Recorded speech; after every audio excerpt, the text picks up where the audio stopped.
So, when you're looking at your career, folks, today's guest is going to share with us that it should be finding a career that allows you to live into your purpose. And I am so pleased to welcome Funlayo Alabi, who is the CEO and co-founder of Shea Radiance, an amazing skincare line. We're going to hear about her story and how she came to develop a purpose-driven career. Welcome, Funlayo, aka Fumi. Corinne, it's a joy to be here on this podcast with you. Thank you for having me. And it's great. One of the things that has been great for me in my relationship with Fumi is that she has been supportive of many of the things that I've done. She was one of the guest speakers when I did Beauty Biz Camp in Baltimore, and I think that was Mhm. 2015. Our relationship goes back a ways, and it has always been a It does. mutually supportive thing. So I'm really pleased to have her here. I've been wanting to have her on the show for some time. So It's good to be here. great, great. So I want to start with let's start with your background. Where did you grow up, and how did that impact your ideas about beauty? Sure. So I was born in the UK in a town called Manchester. Mhm. Because my parents were going to school there trying to get their certificates and degrees. This was way back in the 60s, if I may age myself. And my sister and I were born there. And then once my father got his accountancy degree, he became a certified chartered accountant. They bundled us all up, put us on a boat, literally. It was one of those ships. I think my mother keeps telling me that it was the last passenger ship that left the ports in the UK to arrive in Lagos. Because back then, people didn't travel much by air, Right. it was by boat. Oh my God, I feel so old already. But we were the last passengers of the Princess Ariel ship, and my parents could not get out of the UK fast enough to get us back to Nigeria. So I was born in the UK and then raised in Lagos, Nigeria. And so, how did that affect my ideas about beauty? I would say, in many ways, that obviously I wasn't conscious of as a child. But as I grew up and left my surroundings in Lagos, in Nigeria, and Africa, I just realized that beauty aesthetic remained with me. And I just remember growing up, the women that I thought were most beautiful had beautiful, shiny, glowy skin of different complexions. But the women who were most celebrated and were treated like king king mothers and queens were darker, glowy beauties with full heads of hair that were braided down and had beautiful smiles and a little bit of gap Uh, between their teeth. mhm. And I know that the beauty aesthetic that I grew up with affected me because when I came to this country and realized that people were closing their mid-tooth gaps, I kept wondering, why are they doing this? This is a sign of beauty where I come from. So just knowing that there was already an established standard of beauty that I grew up with kept me grounded when I moved over to the United States because I noticed that there was a conflict and people were trying to conform to a different standard. But the standard I grew up with back in the day was just that beautiful, almond shaped eyed, sparkly smiles, gap toothed, glowy woman. That was my beauty ideal growing up. So I love this idea that it was it embedded because it was all around you when you were young, so Mhm. that Yes. it couldn't really easily be taken away from you. Even though you Mm-mm. changed environments, you understood what beauty was inherently, Yes, culturally, and absolutely. internally. It was like, okay, no, it doesn't matter what I'm seeing on television or what you guys are saying. I know what's beautiful. I already know. Ab- I Absolutely. love that. So when did you come to the United States? I came to the United States when I was 17 to attend college. And I did a year at a small community college called Bowie. And then I moved to Howard University in Washington, D.C.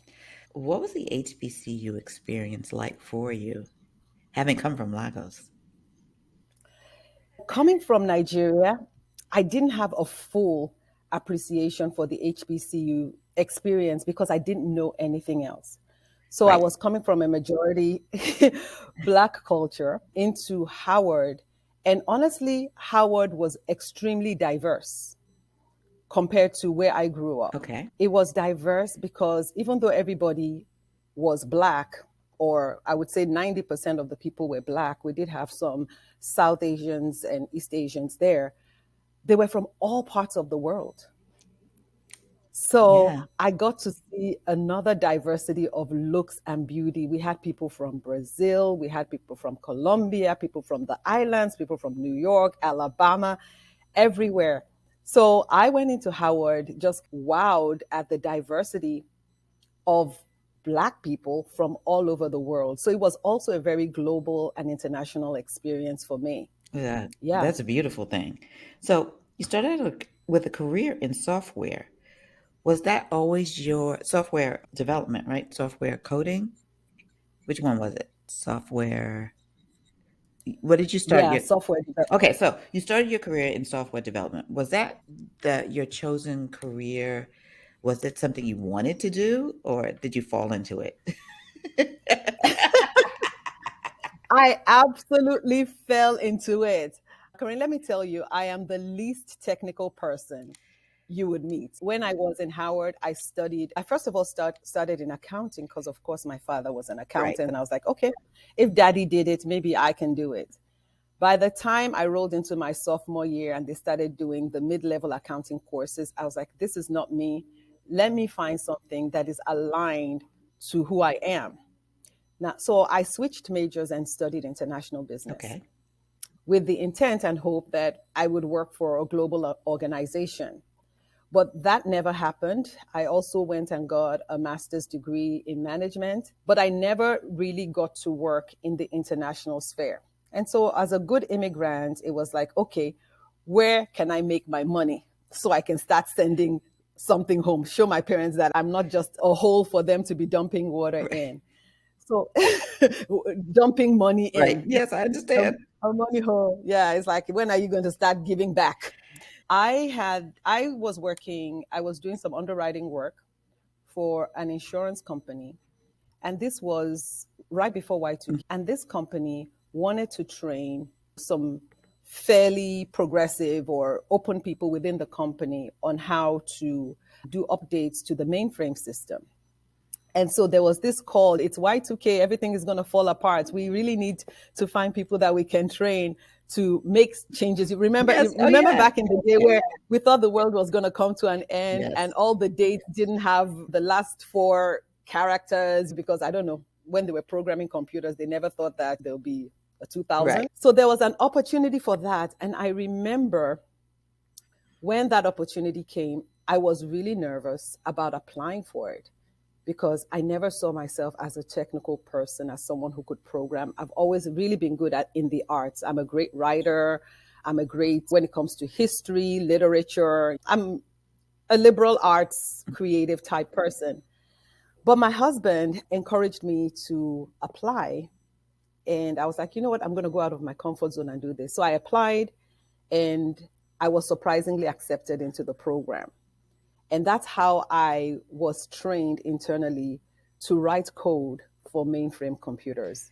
And taking that chance actually opened a whole lot of doors for me to change companies and really be able to pursue income that typically would not have been available if I had stayed where I was. So another theme besides this passion-driven career thing is that you took chances. So taking chances, you went from Bowie to Howard, then you left accounting and went into international business. And we're going to put a pin in the fact that audience that she studied international business. And at the top of the show, she said she didn't get to use her degree, but she does get to use this degree. That's what's interesting about how our paths kind of coalesce, like things that we're introduced to early in our lives somehow have a purpose later.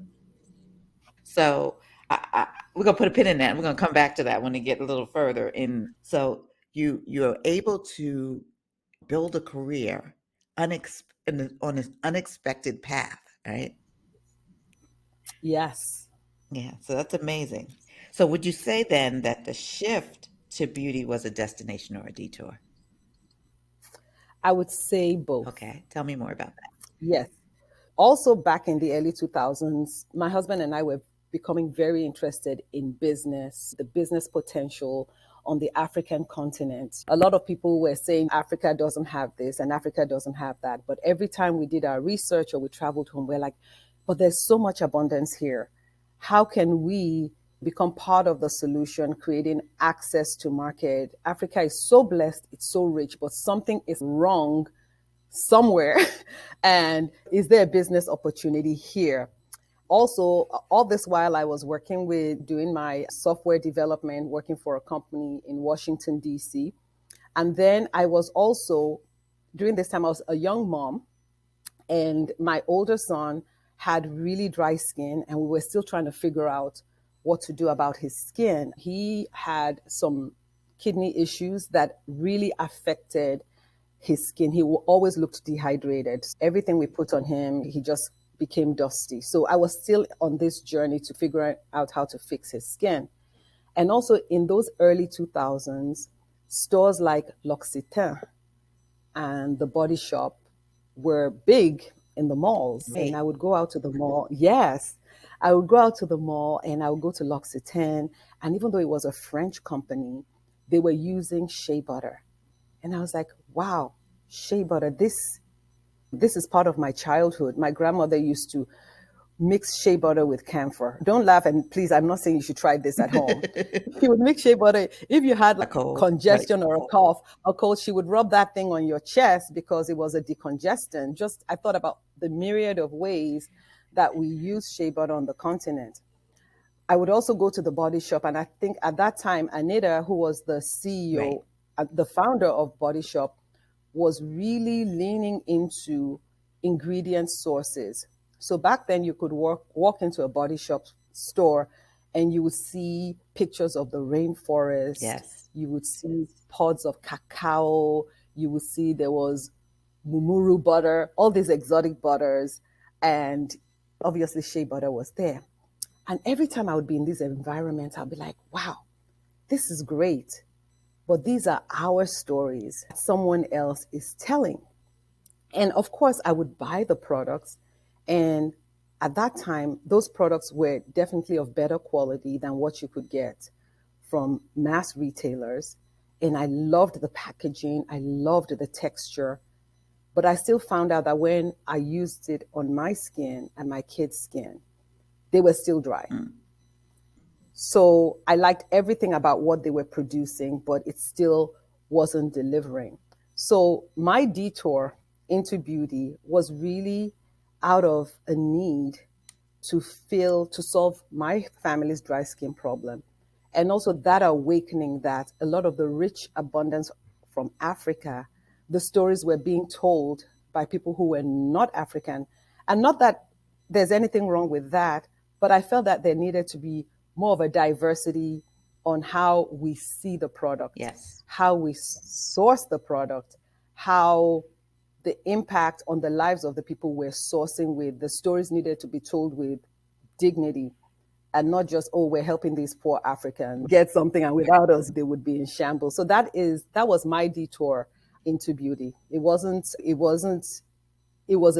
detour, but it was also a destination because the Right. seeds were already planted in there. And the fact that you and your husband were already looking, so there was a like a spark that kind of was lit because you saw this. You're like, okay, this is a different way to do this. So there came a time when you decided to start trying to make your own solution. Were you doing this in your kitchen? Of course. So as African people, as Black people, Yeah. the kitchen is where all the magic happens. And I think this is not just true for Africans. I found it to be true for most Black people as a whole. When you used to get your hair straightened or when they put the hot comb in it, I venture to say all that stuff happened in the Yeah, kitchen absolutely. because that's where the stove was.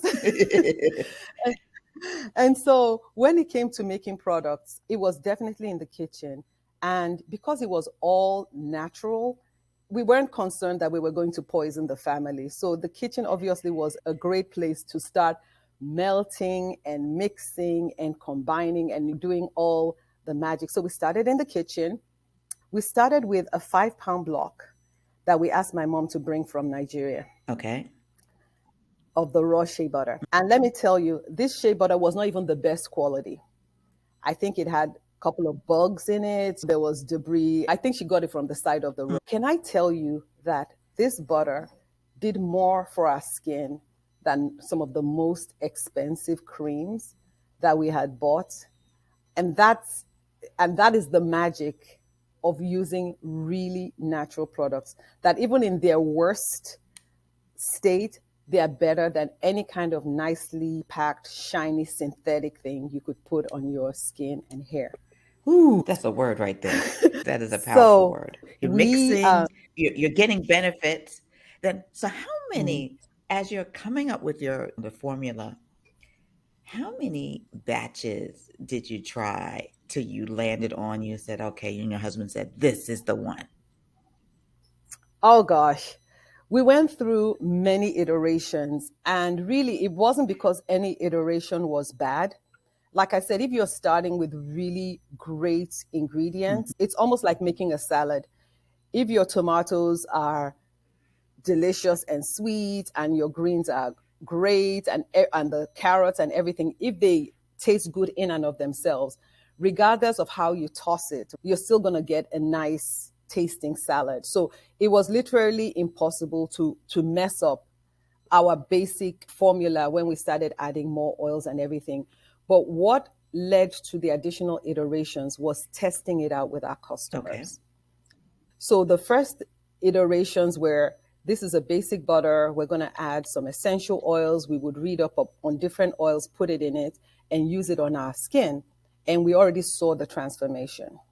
And friends and family would stop by the house and get a scoop and talk about how well it worked for their kids. And then the next step was to find out if people would actually pay us for these amazing formulas. Right. So on the weekends, we would set up a table at the farmer's market and people would try the formulas that we had. And that was where the iterations came in.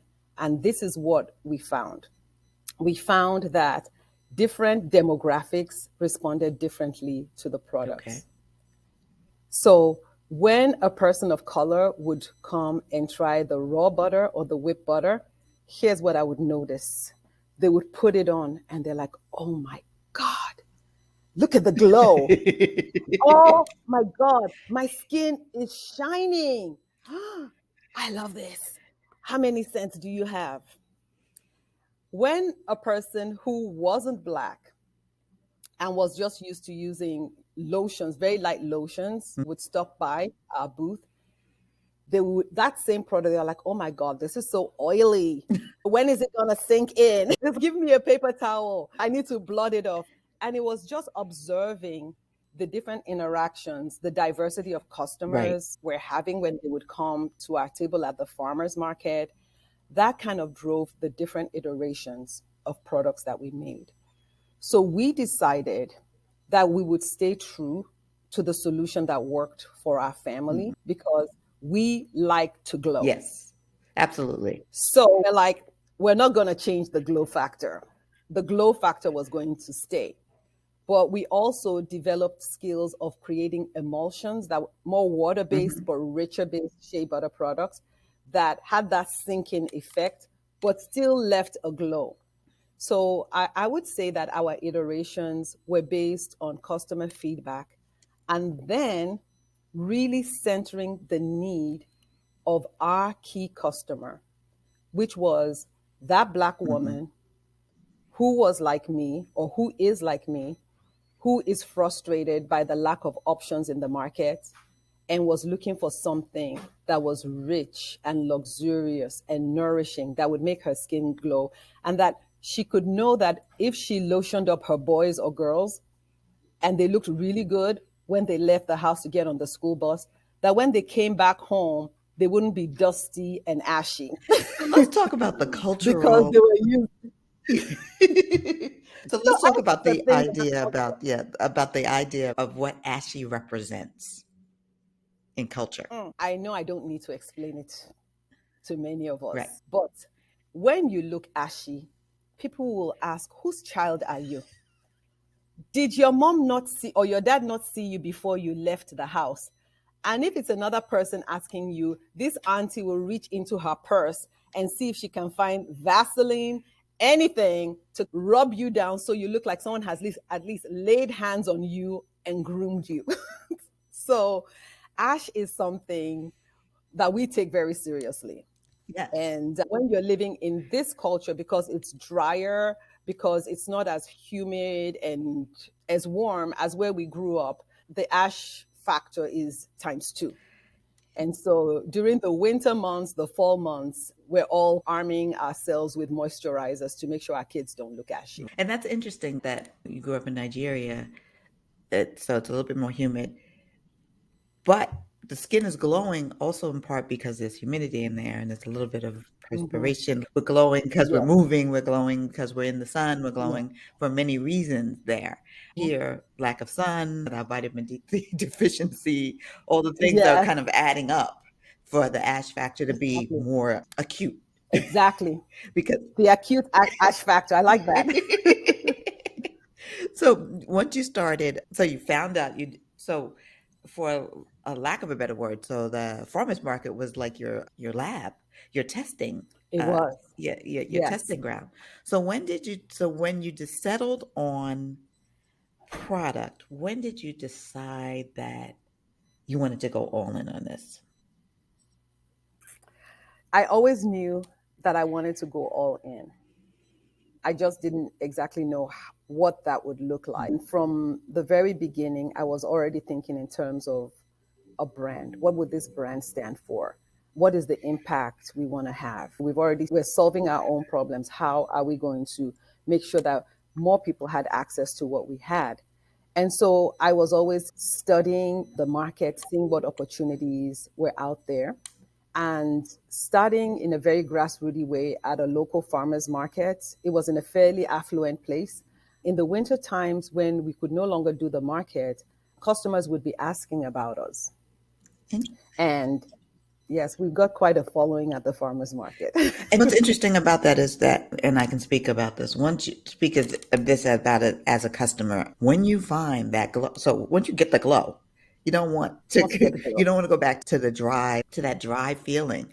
So you will hunt down the person, so they want you down in the winter.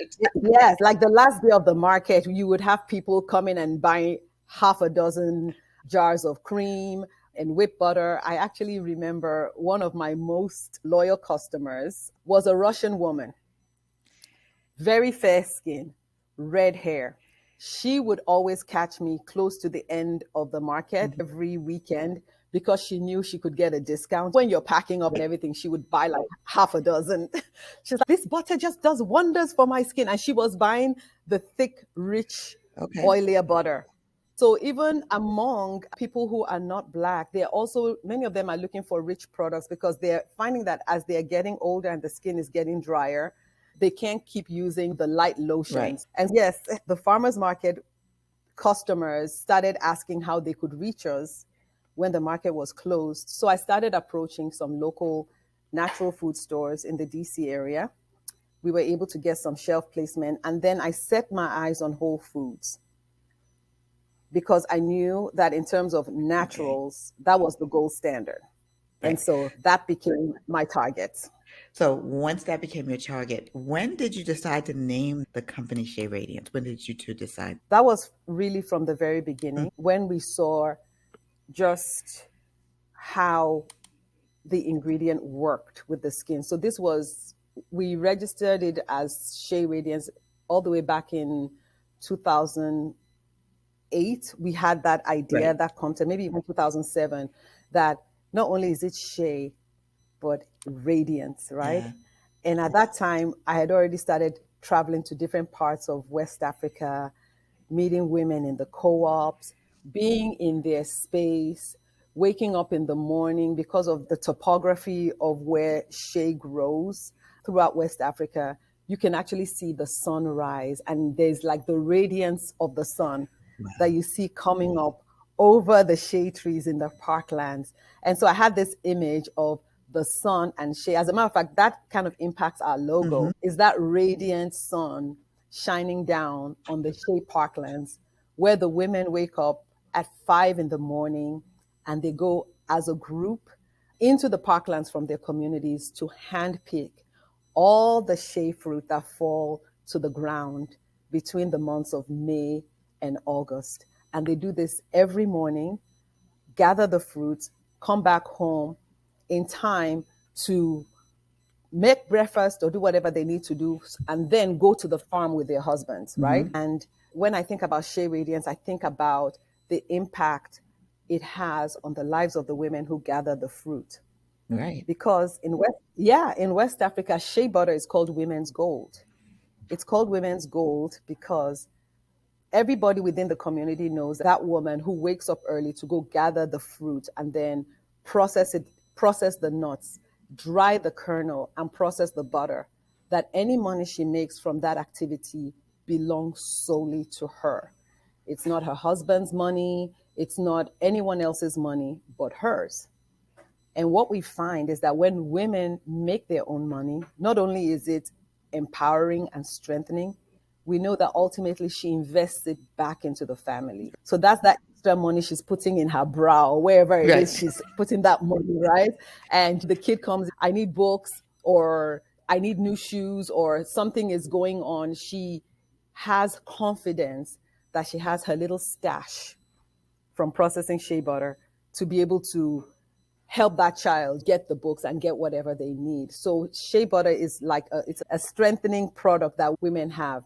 And so Shea Radiance is all those things, right? Right. It's the physical land, it's the sunshine, it's the trees, it's the women, it's the joy, it's the gold, it's the ability to find that supplemental income that women need. Yeah. Yeah. So you went to several countries to just observe and to watch women in the shea process. So Yes. so where else? Which countries did you visit? The first country we visited, we connected with a technical advisor from the USAID. This was back in the day when I was doing a lot of Right. research. So for many Africans, for many people, even Africans who grew up on the continent, if you grew up in the city, you probably have no idea where shea comes from because it's sold in the local Right. markets. But when we decided that we were going to be sourcing this ingredient directly, we went outside of our city of Lagos and went north where there was an abundance of shea trees because shea only grows in certain Right. areas. Yeah, Topography it grows wise, right? exactly. So it's the Sahel region between the desert and the Okay. rainforest. And Nigeria has a vast shea belt. And so we had the opportunity to travel up to Niger State to visit some of the communities where women did all the gathering and processing of shea butter. And that was one of the first places we did a partnership Okay. with a nonprofit organization that helped the women build co ops.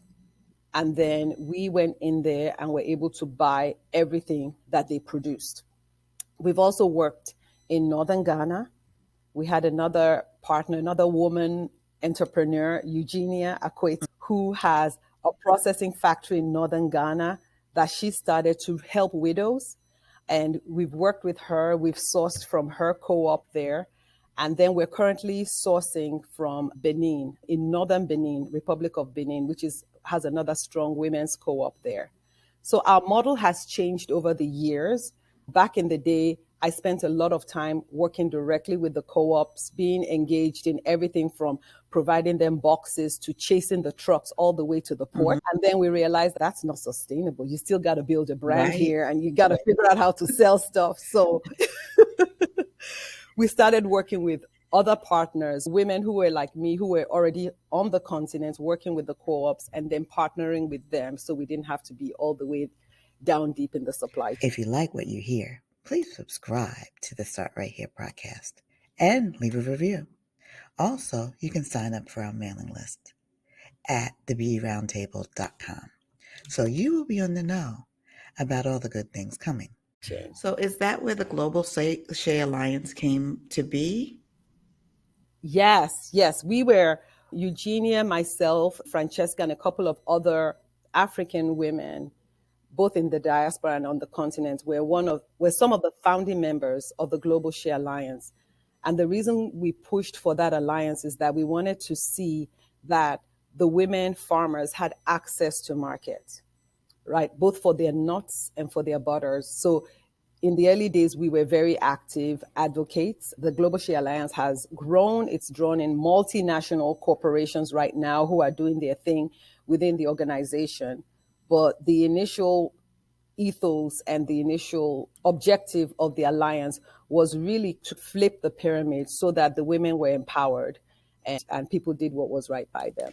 So for everyone listening and watching, Fumi took me to a meeting in New York. There was a In New York, meeting yes. pre-COVID, and I was so excited. We were planning, I was going to follow her on a trip, and I may do that sometime in the future, but then COVID hit and everything changed.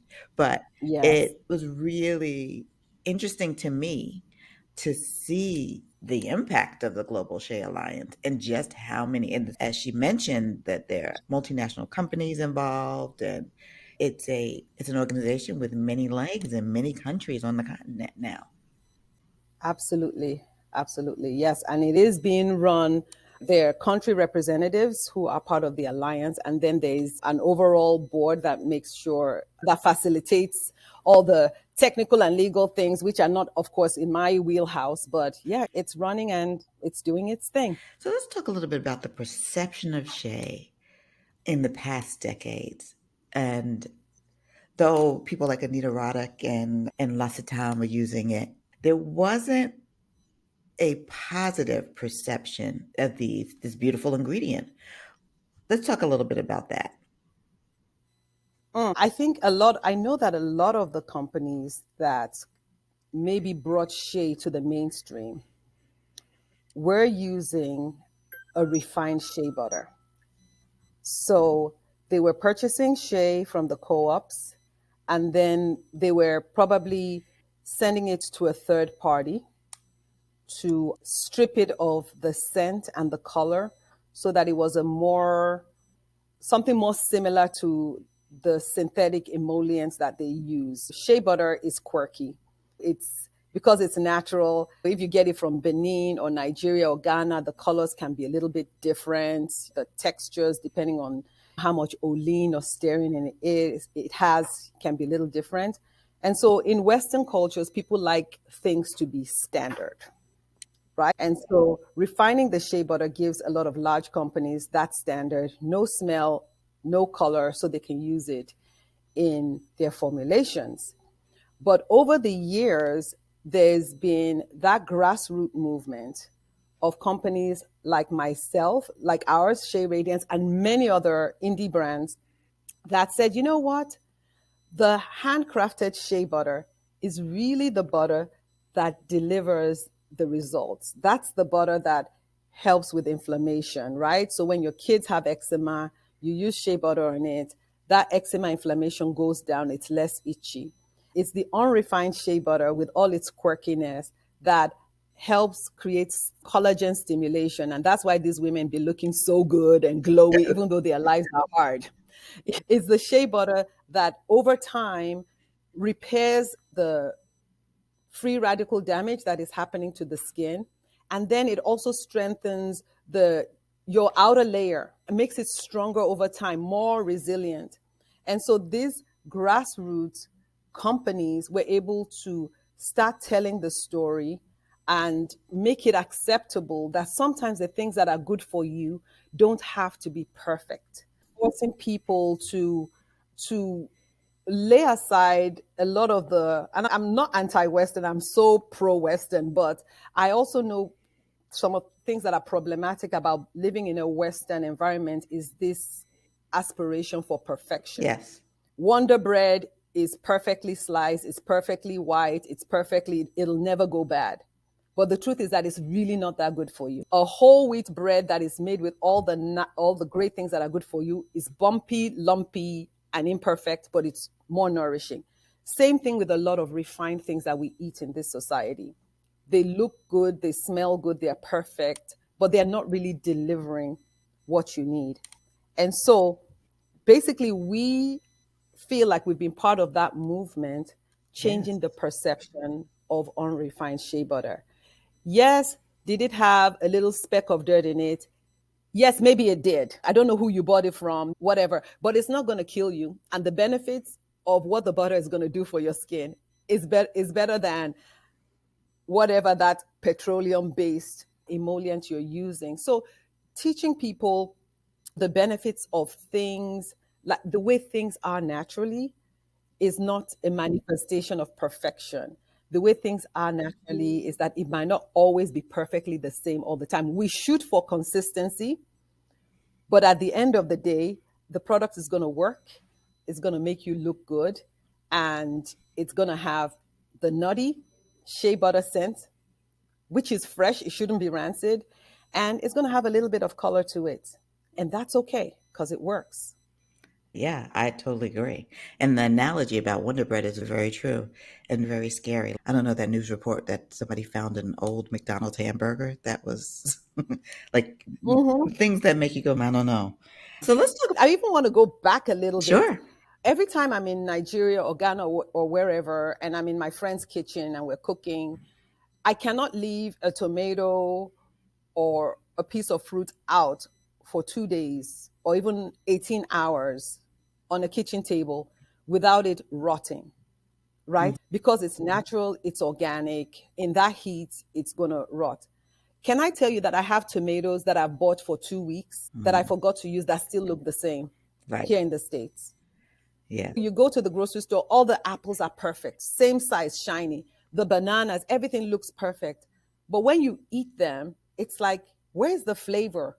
Where is the taste? We've traded perfection for value, for nutrition, for what is really good for us. And you can also see the same thing spilling into the personal care Yes. side of things, for sure. That's very powerful. And it goes with the whole European standard too of beauty, where there is a perfection and a look that equals perfection, which Mhm. does not equal us for the most part, Yes. that we don't even equate to. And so we've already learned, we've over the years to start to define beauty for ourselves, but to find beauty also means not looking for perfection. I love and Exactly. then and Hmm. that goes back to the understanding that gap tooth beauty is Yes. like, yeah, it's just woo, that's all that's really so deep. Let's talk about the journey now. You said Whole Foods was on basically your this was like like your vision board, your bucket list, whatever you want to say. Yeah. Let's talk about your journey to getting into Whole Foods because you made it happen. Yes. Yes.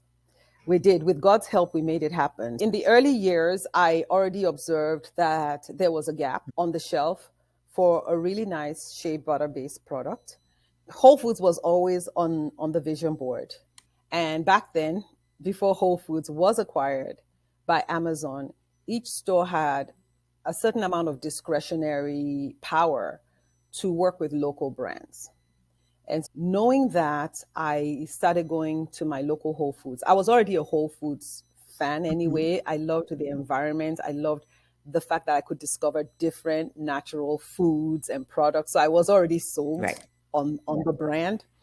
And I went in, looked at the shelves, and got a chance to talk to the whole body buyer, told them I was local, Mhm. and just happened to have a few samples in my purse of the product. I told them about the story of how we were sourcing and how I thought there would be a great opportunity for us to expose the Whole Foods customer to something interesting. Mhm. And just developing that relationship with the store buyer made a way for us to be able to put the product on the shelf. And so I would go from store to store, stalking the buyer in the aisle, smiling, not wanting to overwhelm Right. them, and whipping out my sample. And it's like, oh, by the way. And really, that's how it got started. Just relationships and having samples ready was how we became a local brand in the DC area. And then growing from there to becoming a regional brand. And then the next step was going national, which took a little longer, but we were able to accomplish that. So did you become a national brand before acquisition by Amazon, or was that after? Going national happened for us about 2 years Okay. ago. So that's becoming a global whole food brand. But while we were regional, that was when Whole Foods was going through the transition with Amazon. Yeah. And to go regional, you had to have a little bit of traction being a local brand. The store buyers had to show that the product was selling, that you were in the stores doing demos, and it was based on how well they felt they knew you and your brand. I think that's really exciting and global. So you're a global whole food brand now. Yeah, but Korean global in America means all 50 states. It doesn't necessarily. I did not know that. Yeah. National. They But don't yes, say national, they say global. That's interesting. yes, global, yes. So let's change tacks a little bit. So we've talked a little bit about it, but I want to go into this a little bit more. You work alongside your husband in this I do. business. And what's that? It's really good. It's good. So in the early days, when people didn't respect shea butter, we were trying to figure out how to make a shea butter cream because we knew that there was opportunities outside of making a shea butter balm or a whipped butter to create a different kind of shea butter Right. product. You know how L'Occitane had their cream and it was, I think, 15 or 20% shea Right. butter. We wanted to create something like that and then be able to add other oils and just to have more flexibility. And creams are more stable, they don't melt in the Mhm. summertime. And so we would go to cosmetic chemist events in back then they used to have them in New Mhm. Jersey, and we would walk the floors and talk to chemists and tell them what we were trying to do, and we would show them the raw butter and this is how we wanted to develop the formula. And a lot of those chemists told us that shea butter was garbage and that it could not be used. And we were like, what? This is a vegetable oil. It's a vegetable butter. Why can't it be used? We already Right. knew that it could be used. And what we felt, so this was back in the day, what we felt was that there was a cultural lack of competence Right. that they were unwilling to admit to. And so my husband was like, I'm going to become a cosmetic chemist and I'm going to figure out how to formulate with unrefined shea butter. Watch me. And so every night in the kitchen, this man was reading and he was putting together things. And then after that, he connected with a European ingredient supplier that he was buying the emulsifier. And then they brought him to their labs and he worked with their labs to develop a lot of our base formulas. Mm. And really that's how we started making our own products ourselves. And he became my key cosmetic chemist. Oh, that's amazing. First of all, he's watch me. I love that. Watch me. That's amazing. But And Corinne, can I tell you what a blessing that has been to our business? It's been a blessing because we can make our own formulas. We're not beholden to a large cosmetic company that would say you have to buy 10,000 units when you're still trying to figure out how to sell 100. So we were able to start making really small batches, being nimble enough to change if something wasn't working. And now, because of that expertise, we are positioned to even make products for other people who are starting small or who are established and just need someone to make. They're like, look, I'm good at marketing, I'm good at selling. Can I please find someone who can make me a good lotion? And we're like, oh yeah, we can help you. So it's really been a blessing working with my husband and him becoming our cosmetic right. chemist. Before we talk about working with other people, I want to talk about your decision to leave your full-time job and do this full-time. Because that was a big leap. It was huge. Corinne, it was huge. And I don't want to give anybody the impression that it's a sexy and cool thing to do. We are not wealthy. We were not wealthy even at the point that I left my job. We are immigrants. We didn't have, what do they call, parents or grandparents who bestowed upon us any kind of inheritance. We didn't have that. You know how most people have some stash Trust in fund the back kids. that they You were not trust fund kids. trust fund kids.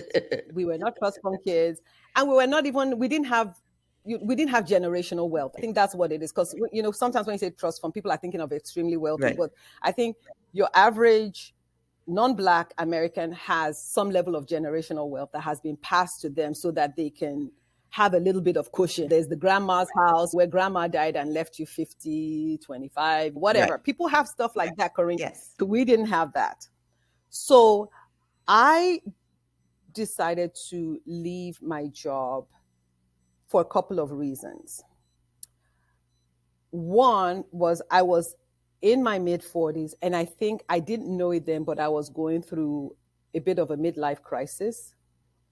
And if I may be extremely transparent, I think it was going into menopause and evaluating my life and sitting in a meeting where people were arguing about a technical document. I think I was in this meeting a few months prior to that meeting. I had just come from Mali, where I had been in the field with the women, talking creative ideas at a Global Shea Alliance function, just being in that environment that I loved so much. And so fast forward to this day in the meeting that people are arguing about if it should be it with an apostrophe S or not, and going off and losing their minds. And I sat here and I'm like, I'm going to lose my mind if I have to sit through another meeting. And if this is going to be my life to retirement, I'm in big trouble. Yeah. So I was going through my middle-age crisis, hot flashes, and all that, and evaluating my life. The second thing that was happening was that we were already in enough Whole Foods and natural stores that I was literally not sleeping. Wow. In terms of us trying to put together the orders. And all this time we were doing this at home. Our basement, our garage was already taken over. My job was in Washington, D.C., and I lived in Ellicott City, which technically is a 45-minute drive. But you know how it is with the DC traffic. Yes. It could easily be an hour and a half or 2 hours each way. And obviously, back in the day, work from home was not really an option. Yeah. I had 2 young kids. My older son had special needs, needed special care. My younger son, he was great. He had all these eczema issues. So I had a lot going on. And I decided that if I didn't do it now, I was never going to do it. And that the business was going to be a hobby because I just physically didn't think I had the bandwidth Right. to continue to do everything. And so I spoke to my husband, and he reluctantly said, okay, it's not going to be pretty. We are truly a 2-income family.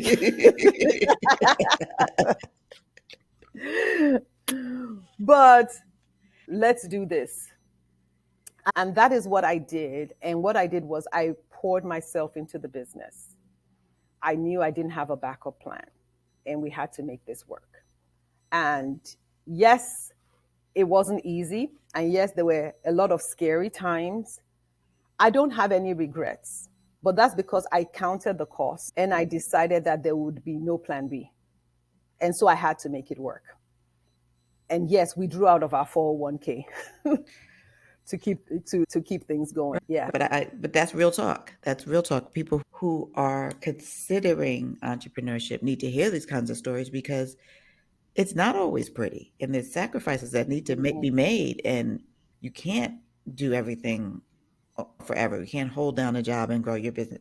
It doesn't always all work like that. We hear No. all these stories we hear the pretty stories. We hear the quote unquote success stories, but the road to success is ugly. It really is. And it really takes a lot of humility because you're constantly being fed the idea that if you're successful, you need to show up a certain way. And I have to tell you that while we were achieving some level of success, oh yes, now we're in all the local Whole Foods, and now we're regional, and now this is happening, and we're sharing our successes on social media, we still were not profitable, right? I still could not drive a nice car. So am I going to pretend and go buy a Mercedes or an SUV so I look successful when I know that we are in a point that every little penny we're making is going into the business? And when you're in a CPG business, when you are a manufacturer, when you're selling to distributors and you have to sell and wait 30, 45 days for them to pay you, and you have all this debt going on, you have to be really honest about your road to success, that it's not glamorous. And if you're caught up in the idea that you always have to appear successful, you will shoot yourself in the foot. You have to be comfortable with the fact that, yes, we don't necessarily have this. It's not like you're broadcasting it, but you're realistic. The kids are like, oh, mommy, can we do this and that or whatever? You're like, not now. Daddy and I can't afford it because we're feeding the third child, which is Shea Radiance. Right. There's a roof over your head and you're eating, and that's the situation. Yeah, And that's what it looks like. I appreciate that because that's very real. Let's talk about the Shea Radiance line. How many SKUs do you have? We have 32 SKUs, and we are working on another 9 SKUs for a skincare line that should be coming to you sometime this fall. That is fantastic. You heard it here first. Skincare is You coming. heard it. So let's break Skincare down is what coming. the 32 SKUs, not every 32, but what categories for people who are unfamiliar with the line. So I will start off with the very basic shea butter product. One of the things my husband and I wanted to do was to make sure we were putting as much shea butter in everything so that we would have to buy more shea butter from the community. Using an abundance of shea butter was part of our business model because we knew that as we grew, it would mean that we would be able to do more business in the supply chain. So we have a simple raw shea butter product that comes in 3 flavors: unscented, apricot oil, and orange and cloves. And it's a raw shea butter product that people love because we didn't just put hunks of shea butter in a tub. We actually put it in a food processor and churned it so that it's just easier to work with. Right. Because from doing our research in the farmer's market, people would stop by the table and be like, I know shea butter is good. And my auntie brought me a hunk, but it's sitting under my bathroom sink. I'm like, why aren't you using it? Because it's so hard and I don't want to take it down to the microwave. So we circumvented that Right. problem by creating a raw shea product that was easy to apply. So we also have the whipped shea butter, which is for everyone with dry skin or kids with eczema, because we whipped the butter, added aromatic cocoa butter, rice bran oil, and then we shoved some colloidal oats in it because for my kids' Mm-hmm. skin, oat was a great Eczema. soother for the eczema. Yeah, so Mm-hmm. that comes in 3 SKUs. And then we have a body wash, which is one of our favorite products. It's the base is made with African black soap, right? And we also included some colloidal oats in that so that when you wash, when you take a shower, if you take a bath with it, it doesn't strip your skin. Mm-hmm. And I always tell people the soap you use matters in terms of your skin's health. If you're using Dial or any of those, you might have to edit this out, any of the 99-cent soaps, you're not doing your skin a favor. You're actually putting detergent on it. Right. So we have the body wash. We have the African black soap bars that are made for us by a woman-owned business in Accra. So it's a custom-made, authentic African black soap with the whole cocoa pods, plantain Mm. skin, shea butter, and coconut oil. So that's another one of my favorites. And then there's so much more. We have a brightening body lotion, which which it has the vitamin C, it has alpha arbutin. Because one of the things I hear and I also see in my own skin on my body is that I am hyperpigmentation is a huge problem Yes. that is faced by women of color. And so we created that lotion to address issues of hyperpigmentation. And I'll land on the last one, which is the antioxidant body cream that is infused with baobab and marine algae. And that's for mature skin, like mine, that needs great hydration, that needs the antioxidant, that needs the algae that's going to pull in hydration. And that is actually one of my favorite products. I use that along with the whip butter to keep my skin looking great. Yeah, I love both of the whipped butter, the body cream is fabulous, and the shower gel is amazing. Mm. Those are my memorable products from Shea Radiance. Let's talk about the production capability that you have for others. So we mentioned it briefly. It's like white labeling for people, the product line. Mhm. How do you work with other companies who are interested in white labeling product, like Shea product? Corinne, I've been through a couple of iterations of how we chosen to work with people. And at first, when I opened that up, there was a lot of inquiries. And one of the things I found was that I didn't really have the bandwidth to bring on a lot of customers because they wanted a lot of different things. They wanted custom formulations, or they wanted to tweak this, but they wanted to order it in such small numbers that it was costing us more Right. to service the customers. And so where we landed was that we were going to work with customers who already had an existing business and that were already selling into the market, and that any one of our products that we currently make with some minor adjustments, maybe to the scent or maybe to one oil, we would be able to make it in one large batch for Mhm. them. And then we would fill it, we would do their labeling and get it out the door to them. So we work by batch size, which would also depend on the size of their containers and everything else. So we'll price the order by the filling, by the labeling, and everything that it takes to get it out the door. So we found that our sweet spot is really with brands that already have some traction, that know what they want. Maybe they've had someone else filling it for them before, and they've discovered us, they've sampled our products, they know what they like, and then we would do that for them. That makes a lot of sense because if you're just starting out, then you're going to want to order like 50 or 100 or something very Yeah, small, which is difficult. Large manufacturers, they want you to order 5,000, 10,000, whatever. So yeah, to make it, in order to make it efficient for your business model yes, and effective for the client, I think this is yeah, that's a good way to approach contract manufacturing for now for you. So yeah, for sure. how have your production facilities and approach, you've been in business over 14 years now. How has that shifted for you guys from the first, the first playing in the kitchen to now?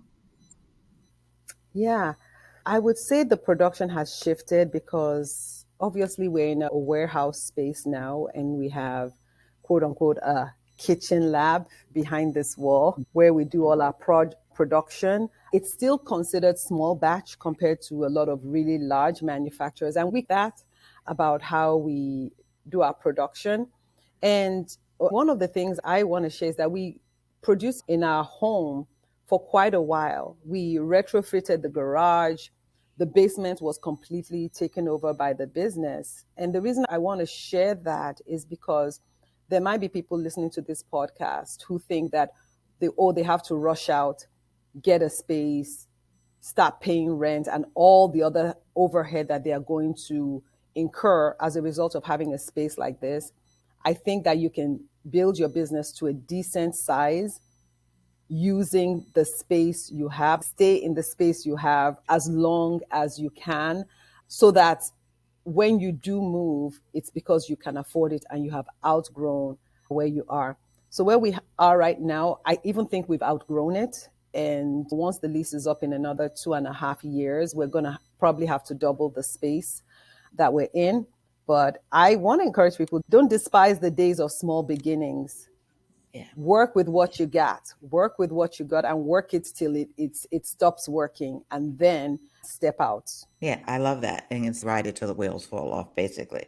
So, Unless, of course, you have huge investors who are willing to just take you from 0 to 1 million in 6 months, then just completely disregard everything I said. but you know? even then, with huge investors, they don't want to see you spending your money on space. They don't want to see that. Space Yeah. is not part of the profit projection. Yes. Yeah. It's not. Yeah. So, what's the hardest thing you've encountered building Shea Radiance? There's so many hard things. One of the hardest things is knowing when to say no to opportunities that look good.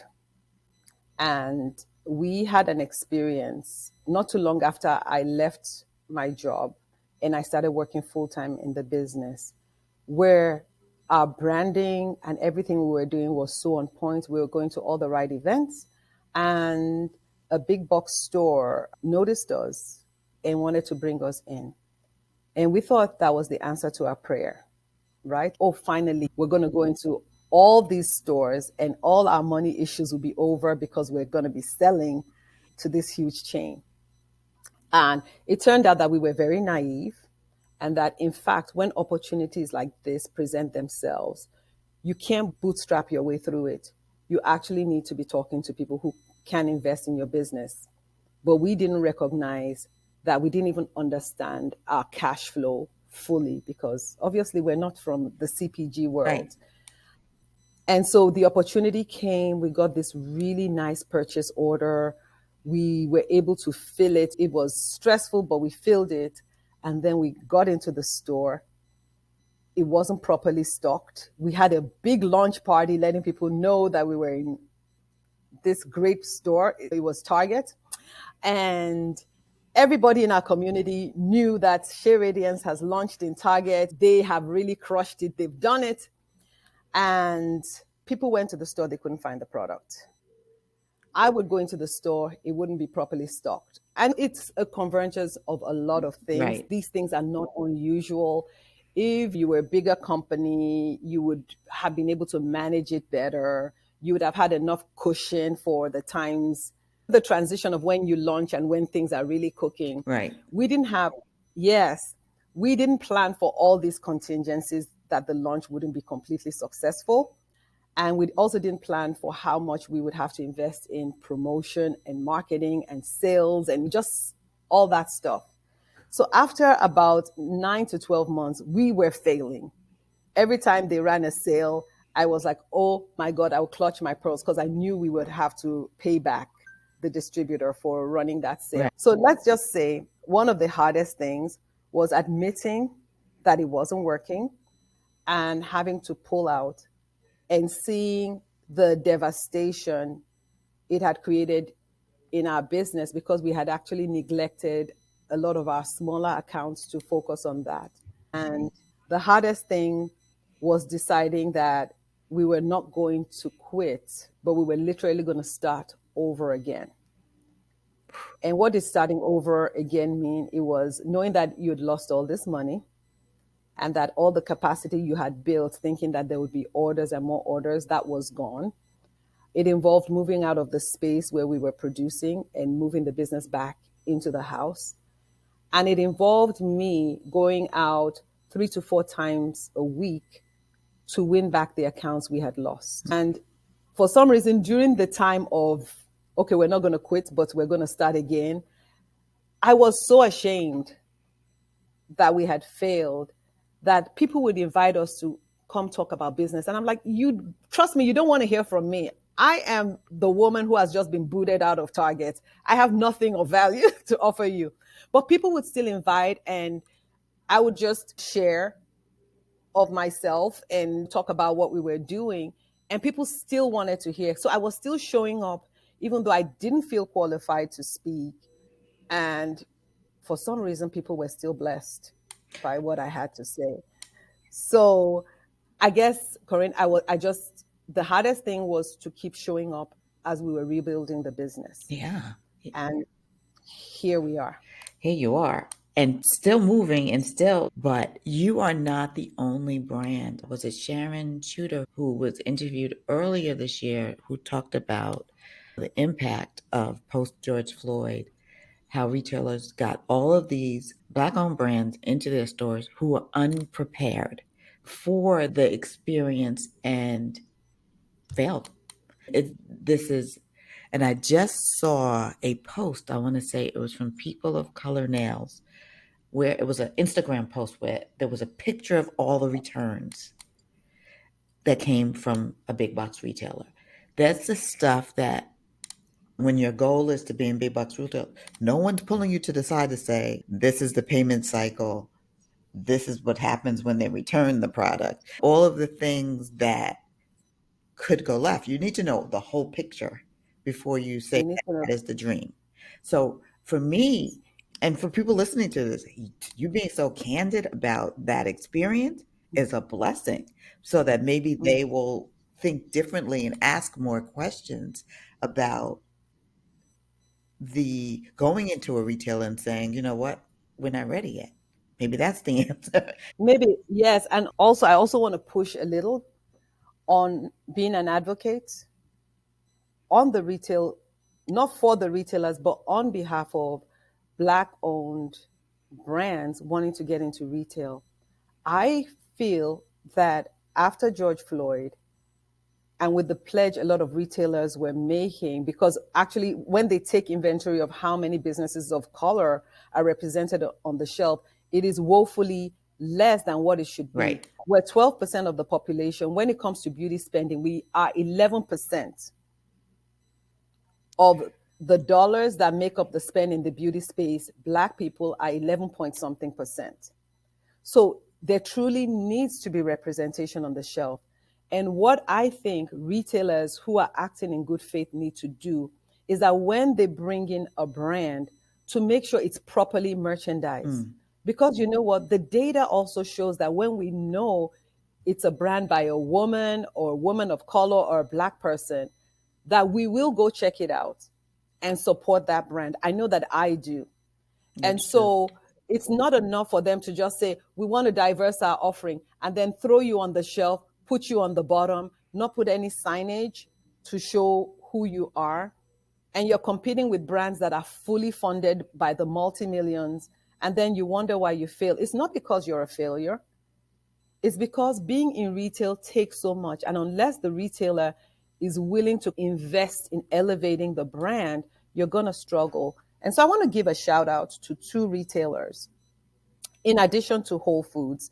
And I know that Whole Foods can do more, and I know they will do more for businesses of color. But I will say Wegmans. It's in the northeast portion of the United I love States. Wegmans. Uh, yes, Black History Month, Women History Month, they put us front and center and they saw our numbers go up. And even when you get that spike, when they feature you, it's like even when they put you back on the shelf, because people have had a chance to try your brand, your numbers continue up because people have tried. And that's because they gave room and space. I'm going to have to write more on LinkedIn and put that information out there based on my experience, Yes. my failures, that don't just bring in Black brands and hope they survive and then come back and say, oh, you know what, they're not doing well. People don't know they're there, and you have the power, right, to merchandise them and display them and be proud of them and show them off so that people of color know they're there. White customers who want to support Black business know that they're there and that they are successful. I think retailers need to be vested in our success too. And that's my 2 cents Ooh, worth. I love it. I love it. I love it. Was Yeah. there, you said it's a Whole Food and Wegman. Was there another retailer you wanted to shout out? Giant Food. Excellent. Yeah, yeah. And all of them are coming to this really after the situation of that happened during the Right. pandemic and the murder of George Floyd. They realize that there's no equity there. But I think but equity and making things better is not just per functionary. Okay, we brought in 20 Black brands and they just couldn't do it. Why couldn't they make it? If you have programs, right, where you can pre-finance, I have so many ideas for them. Pre-finance the purchase order. Like when you order, if it's 5,000 or 50,000, pay a little bit up front so that they can get what they need to get it to your store. There's so many creative ways retailers can help people of color be on their shelves and be successful. So I'm not buying the idea that, Oh, I love this. I love this. we should be out. I think this is so valuable and not talked about enough. So yeah, please do right, put this on LinkedIn too. Maybe Mhm. when we drop this episode in early June. That also, so I want people to get some additional tips from you in terms of doing work that's purpose driven. Can you offer some tips on finding your purpose and working it? You've given them throughout. I mean, you drop gems, so many great gems, and I'm so appreciative of that. Yeah, Corinne, one of the things you brought out was when I was talking about my origin story, you pointed out, and I was like, oh, that's amazing. She's so right that my desire to travel the world, I studied international business, ended up in IT, but I still ended up traveling the world, right? Doing this business. So that spark is planted in all of us in terms of what our passion is, right? And we have to nurture it. And it evolves over time. I am at a season in my life where if I were to distill down what my purpose is I want to see women win. I love it. I just get a special joy out of seeing women do well because I know what it means. So when I was traveling to the various communities and sitting, talking to the women, I would literally see myself in them. And I was fortunate to be born to the parents that I have, and I've had all the life experiences. But I'm like, what keeps me from being a woman in this community who has to carry 100 pounds of nuts on her head and walk all these miles? I didn't do anything special not to be in her shoes. And so when I look at women's lives, I'm like, what can I do in my own small way to ease her burden? And I know that for me, empowering women or supporting women is not giving free stuff. I see a lot of brands say, oh, we'll buy one shoe and we'll donate one shoe to a child in Africa, a woman in Africa. As an African woman, I am insulted when people do things like that. Because what these women say they really want is they want to be able to make more money to support their families. And what does that look like? It looks like access, having a buyer who will buy at a negotiated price and who will buy consistently. So that's what I try to do. To some extent, we've been successful. To some extent, we haven't been very successful. But that is my passion. That is my purpose. And even here in the States, I love working or talking to other women who are in my field, be they competitors or not, right? Because I feel like if I'm doing well and I can share what I know, they can do well. And then there's more of us doing well. And there's so much room to meet different women's needs. And people are going to buy from Funlayo because they like Funlayo. And they're going to buy from Jasmine because they like Jasmine. So there's so much room. And at the end of the day, the customer needs a variety of solutions for all their problems, and not one Black owned business can meet all those needs. So I love to see women win. That's my mission. Yeah, yeah, yeah. I think, phew, that was so much right there.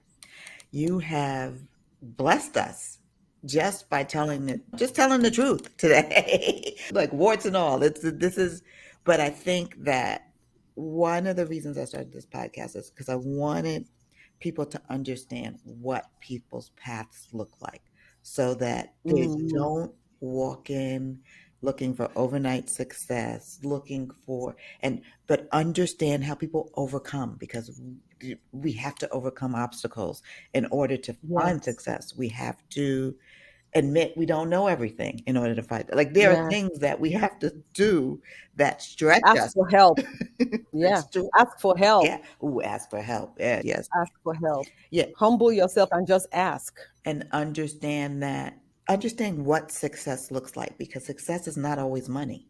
That is the and Mm, that is part of this conversation, because success is not always money, because you can have all the money in the world and not be successful. absolutely. It's got to be all of that. So I feel like this is just such a rich conversation that I'm so very grateful for. Thank you so much.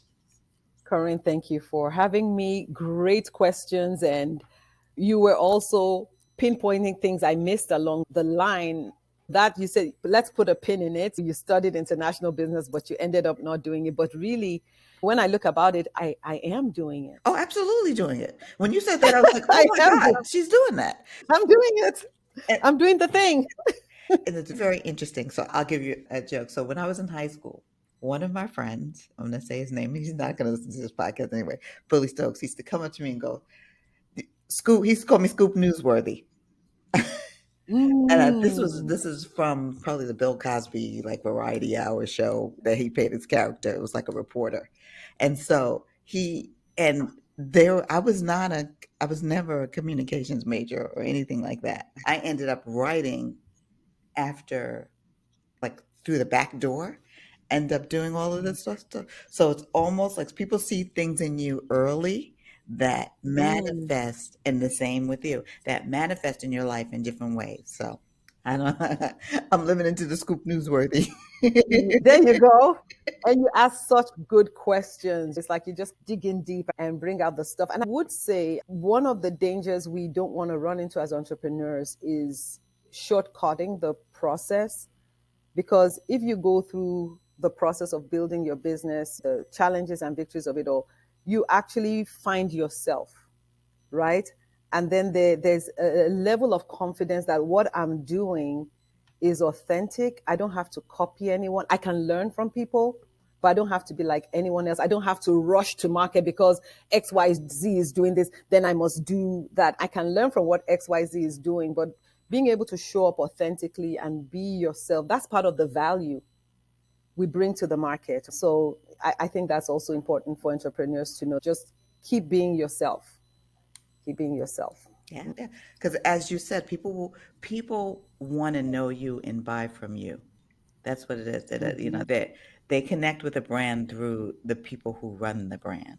If that's very important. That's our show for today. Follow Start Right Here on Instagram at start_right_here_podcast. And check out the Last Word newsletter for my latest musings on beauty and inclusion.